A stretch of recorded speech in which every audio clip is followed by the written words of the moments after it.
सदनिका गैरव्यवहार प्रकरणी माणिकराव कोकाटेंची खाती काढली. कोकाटेंची खाती काढण्याची मुख्यमंत्र्यांची शिफारस राज्यपालांकडून मान्य. कोकाटेजवळची खाती अजित पवारांकडे. कोकाटेंना मंत्रिमंडळातून हकलून द्या, विरोधकांची मागणी. अजित पवारांनी घेतली मुख्यमंत्री फडणवीसांची भेट. कोकाटेंचं खातं काढल्यानंतर अजितदादा आणि फडणवीसांमध्ये चर्चा. न्यायिक प्रक्रिया आहे, प्रत्येकाला एक संधी द्यावी लागते. माणिकराव कोकाटे आऊट, धनंजय मुंडे इन, असं होणार नाही. राष्ट्रवादीचे नेते प्रफुल्ल पटेल यांची प्रतिक्रिया. न्यायालयाच्या निकालाचा आदर केला पाहिजे. कोकाट्यांना कोर्टामध्ये जाण्याचा अधिकार आहे. कोर्टाचा निकालावरून आम्ही पुढची प्रक्रिया करू. चंद्रशेखर बावनकुळेची प्रतिक्रिया. अतिवृष्टीग्रस्तांसाठी नामदार मकरंद पाटलांचे बांधावरचे काम विधानसभेमध्ये सत्ताधारी तसेच विरोधी आमदाराकडून कौतुक करण्यात आले. नुकसानग्रस्त शेतकऱ्यांना तातडीने मदत जाहीर करण्यात आली, असे सुद्धा ते यावेळी म्हणाले.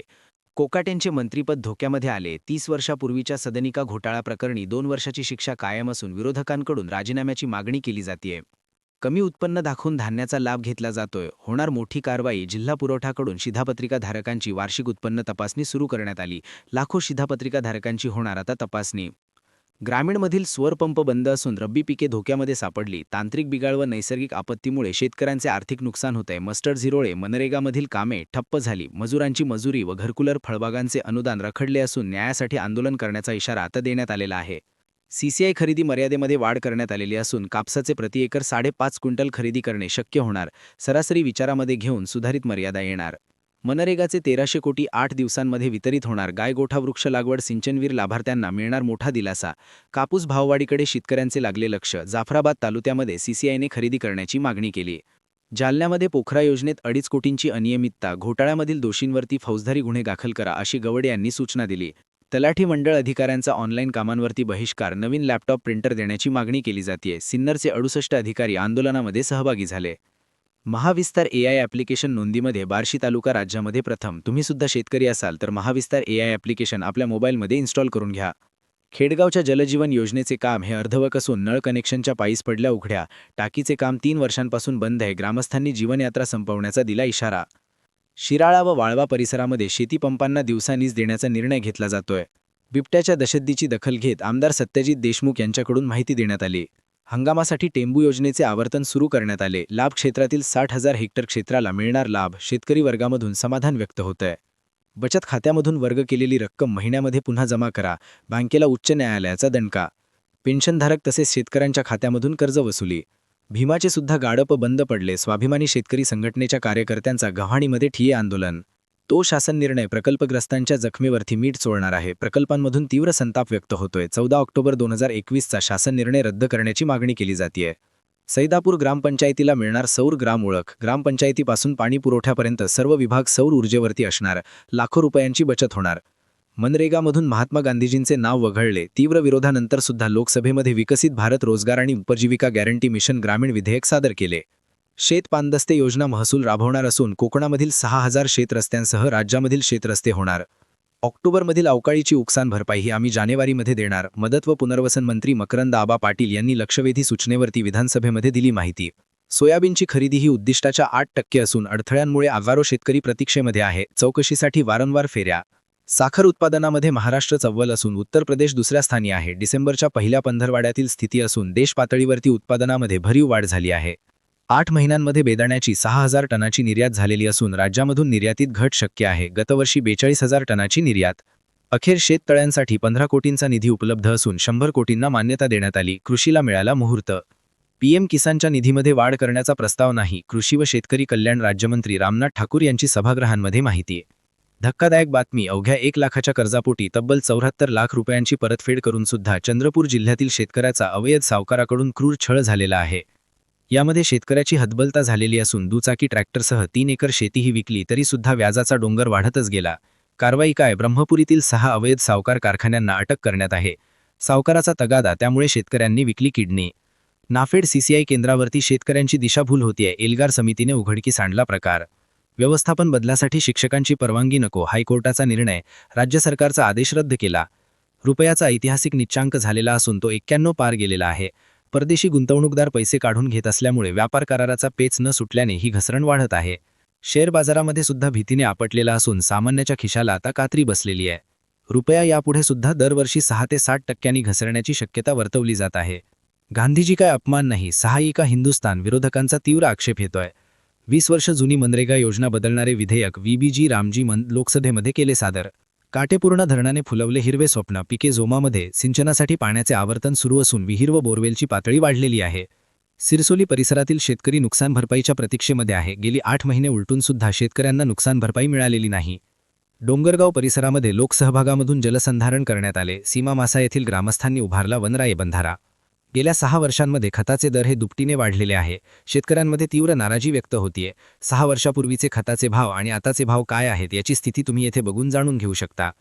शेतकऱ्यांना दुहेरी उत्पन्न, हरभऱ्याची भाजी बाजारामध्ये दाखल झालेली असून ती तब्बल 80 रुपये किलो मिळत आहे. भाजी खुडल्यामुळे पिकांची वाढ होते, शेतकऱ्यांना मोठा दिलासा मिळतोय. शेतामधील सोलार पॅनल बंद असून कंपन्यांकडून दुर्लक्ष होत आहे. शेतकरी मेटाकुटीला आले असून पिकांना पाण्याची गरज आहे. शेती कामामध्ये मृत्यू झाला तसेच अपंगत्व आल्यास महाडीबीटीमुळे तातडीचा मोठा दिलासा मिळणार. गोपीनाथ मुंडे शेतकरी अपघात सुरक्षा सनुग्रह योजना. शेतकऱ्यांनो, तुम्हाला फळांची निर्यात करायची आहे मग ग्रॅपनेट तसेच मँगोनेटवरती नोंदणी करा. अंतिम मुदतीचा तारखा जाहीर करण्यात आलेल्या असून नोंदणीची आवश्यकता असणार आहे. 31 डिसेंबरपर्यंत नोंद करण्याची मुभा देण्यात आलेली आहे. आता पास झाल्यानंतर चाचणी घेणार मग ड्रायव्हिंग लायसन मिळणार. अपघाताचे प्रमाण कमी करण्यासाठी हा निर्णय घेण्यात आलेला आहे. उल्लंघन करणाऱ्या अधिकाऱ्यावरती सुद्धा आता होणार कारवाई. शेत शिवारामध्ये जाऊन शालेय विद्यार्थ्यांनी घेतले शेतीचे धडे. आधुनिक शेती यंत्रणाबाबत कुतूहल असून जुनी शेमडी परिसरामध्ये साई इंटरनॅशनल स्कूलच्या विद्यार्थ्यांना आधुनिक शेतीचे दिले धडे. येवला परिसरामध्ये कृषी पंपांसाठी दिवसा वीज पुरवठ्याची मागणी केली जातीये. येवल्यामध्ये संतप्त शेतकऱ्यांचा आक्रोश मोर्चा, आंदोलनाचा सुद्धा यावेळी इशारा देण्यात आला. लोकमंगलवरील शेतकरी नेत्यांसोबतची चर्चा ही निष्फळ ठरलेली असून मंगळवेढ्यामध्ये E2PPN तसेच भैरवनाथने फोडली दरांची कोंडे. सोलापूर जिल्ह्यातील सर्वच घटनांची घोषणा असून 3 दिवसांपासून आंदोलन हे सुरूच आहे. जिल्ह्यांमधील कारखानदारांवरती निर्णयाचा ताण आलेला आहे. भुरीमबोर उत्पादन घटलेले असून शेतकऱ्यांना मोठा आर्थिक फटका बसतोय. मोडणी बाजार गुजरात तसेच राजस्थानला जाणारा आता स्थानिक मार्केटला विकला जातोय.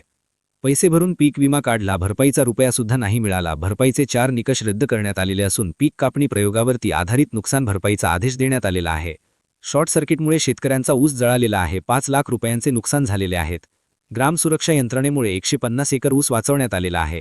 परस्पर विकली 2.5 एकर जमीन, व्यावसायिकाला 2.89 कोटीचा गंडा. 3 महिलांसह 5 एजंटवरती सातारा पोलीस ठाण्यामध्ये गुन्हा दाखल करण्यात आला. तपास आर्थिक गुन्हे शाखेकडे वर्ग करण्यात आले. चंद्रपूर संभाजीनगर जिल्ह्याची अंतिम पैसेवारी 47.81 पैसे. दुष्काळी स्थितीवरती झाले शिक्कामोर्तब. सरकारकडून मदतीची प्रतीक्षा आहे. अतिवृष्टीग्रस्त शेतकऱ्यांना विविध सवलती मिळणार का? शेतकऱ्यांकडून प्रश्न विचारला जातोय. ग्रेडर सुट्टीवर गेल्याने CCIची कापूस खरेदी ही 10 दिवसांपासून बंद आहे. 5 डिसेंबर नंतरची परिस्थिती व्यापाऱ्याची होते चांदी. 200 भूमिहीन झाले स्वाभिमानी. जमिनीचे दर गगनाला भिडल्यामुळे अडचणी वाढलेल्या आहेत. बीड जिल्ह्यातील शेतकऱ्यांना मोठा दिलासा. शेतकऱ्यांनो, पीक पाहणी करता आली नाही तर मग आता ऑफलाईन नोंद करा. घरामध्ये आता गोडधोड होणार. रेशनवरती पुन्हा मिळते साखर. 20 रुपये किलोने प्रतिदराने साखरेची केली जाते विक्री. 1.5 वर्षानंतर रेशनवरती साखरेचा पुरवठा. पीक पाहणीसाठी मुदतवाढ देण्यात आलेली असून 48,000 हेक्टरवरील पिकांची होणार का नोंद? 15 जानेवारी 2026 पर्यंत करता येणार अर्ज. कळमनुरी परिसरामध्ये शेतकऱ्यांचा होतोय मोठा फायदा. तरीसुद्धा फार्मर आयडीकडे अनेकांची पाठ फिरवली जातीये. 28,000पेक्षा अधिक शेतकरी नोंदणीपासून दूर आहेत. जालना जिल्ह्यामध्ये रब्बी पीक विम्याकडे शेतकऱ्यांची पाठ फिरवली गेलेली असून केवळ 7,372 बळीराजांचीच पीक विम्याला पसंती मिळालेली आहे. स्वाभिमान योजनेमुळे 17 भूमिहीनांच्या नावे 35 एकर शेतीची मालकी आलेली असून जालना जिल्ह्यातील भूमिहीन शेतकऱ्यांचा अल्प प्रतिसाद मिळत आहे. योजनेमुळे अनेकांची उंचवणार जीवनमान. तुरीवरती अळीचा प्रादुर्भाव झालेला असून शेतकरी चिंताग्रस्त झालेले आहेत. यंदा तुरीचे उत्पादनामध्ये घट होण्याची शक्यता वर्तवली जात आहे. खरीप पिकांच्या नुकसानीनंतर शेतकऱ्यांची रब्बीसाठी धडपड सुरू आहे. यंदा मंठा तालुक्यामध्ये रब्बी पिकांचे क्षेत्रसुद्धा वाढलेले असून 95% मंठा तालुक्यामध्ये रब्बीची पेरणी पूर्ण झाल्याचा दावा समोर येत आहे. पेन्शनसह शेतकरी प्रश्नांवरती कायदे आक्रमक झालेले असून कापूस खरेदीची मर्यादा ही 23 क्विंटल प्रति हेक्टर वाढवण्यात आलेली आहे. ग्रामीण भागासाठी 200 कोटी रुपयांचा निधीसुद्धा मंजूर करण्यात आलेला आहे. शिरूर अनंतपाड तालुक्यामध्ये 17,000 हेक्टरवरती रब्बीचा पेरा. शेतकऱ्यांचा नगदी पिकांकडे वाढला ओढा.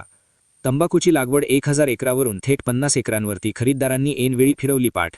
शेतकऱ्यांवरती आधी आसमानी संकट आले, आता मजुरांकडून लूट केली जाते. बरसूर परिसरातील बळीराजा हवालदिल झालेला आहे. 1 एकरातील तोडीसाठी 5 ते 6 रुपयांची मागणी केली जाते. हळदीवरती करपा. उत्पादक शेतकरी संकटामध्ये सापडले. सेलू तालुक्यातील गव्हा गुनखड कुटपा शिवारातील स्थिती नियंत्रणासाठी खर्चाचा शेतकऱ्यांवरती भूर्दंड पडतोय. पीक पेरा नोंदणी ऑफलाईन ही ग्राम समितीद्वारा शेतीची पाहणी करण्यात आली. वंचित शेतकऱ्यास मोठा दिलासा. जामबंदी आयुक्तांद्वारा गाईडलाईन जाहीर करण्यात आली. 7 वर्षांची कासवगती वाढीव पाणी पुरवठा योजना अपूर्णच असून तोमसकरांची शुद्ध पाण्यासाठी प्रतीक्षाच आहे. तब्बल 47 कोटीचा खर्च झाला. हक्काच्या योजनांपासून बांधकाम कामगार वंचित आहे. कामगारांना करावी लागणार मे 2026ची प्रतीक्षा. खरीप गेला तर रब्बी हंगामावरती भिस्त. शेतकरी लागले कामाला. मदतीची प्रतीक्षा कायम असून गहू हरभरा पिकांसह भाजीपाल्याला दिली जाते पसंती. धानाच्या बोनसचा मुद्दा अधिवेशनामध्ये चर्चेत सुद्धा नाही. धान उत्पादकांच्या आशेवरती निराशेचे ढग आलेले आहेत. घोषणेची प्रतीक्षा कायम आहे. उथळपेठातील सर्व 180 घरांवरती सौर पॅनल लागले. राज्यामध्ये 100% सौर ग्राम म्हणून नोंदणी करण्यात आली. 17 डिसेंबरला होणार लोकार्पण. धानाच्या बोनस नोंदणीसाठी शेतकऱ्यांची केंद्रावरती गर्दी. मुदतवाढीची मागणी केली जातेय. अंतिम तारखेला शेतकऱ्यांची आता धावपळ होण्याची शक्यता वर्तवली जात आहे. गडचिरोली जिल्ह्यामध्ये 8,000 शेतकऱ्यांची नोंदणीकडे पाठ फिरवण्यात आली. ॲग्रिस्टेक नसेल तर शासकीय योजनांचा लाभ विसरा. महसूल विभागामार्फत ग्रामीण भागामध्ये जागृती. ऑनलाईन नोंदीचा घोळ संपेना. आधारभूत धान्य विक्री अडचणीमध्ये सापडले. अनेक शेतकरी वंचित झालेले आहे. 1.5 लाख शेतकरी अद्यापसुद्धा नुकसान भरपाईच्या प्रतीक्षेमध्ये आहे. गोंदिया जिल्ह्यामध्ये केवळ 5,855 जणांच्याच खात्यावरती रब्बीची मदत जमा करण्यात आली. पोर्टलमधील बिघाडाचा हा फटका बसलेला असून 2 महिन्यांपासून शेतकऱ्यांची पायपीट ही कायम आहे. धान उत्पादक वळले भाजीपाला लागवडीकडे. धानाला शोधला पर्याय. पर जिल्ह्यावर राज्यांवरती राहावं लागते अवलंबून. मोफत रेतीसाठी घरकुल लाभार्थ्यांना मोजावे लागतात 1,500 रुपये. थेट रेती घाटावरून रेती वाटप करा. लाभार्थ्यांना बसतोय मोठा फटका. वाघ आणि बिबट्यांमुळे 20 गावे भीतीस असून भिवापूर परिसरामध्ये वन्य प्राण्यांचा मुक्त संचार होतोय. शेतकरी व ग्रामस्थांचे जगणे सुद्धा मुश्किल झाले. शेतीची कामे सुद्धा थांबली.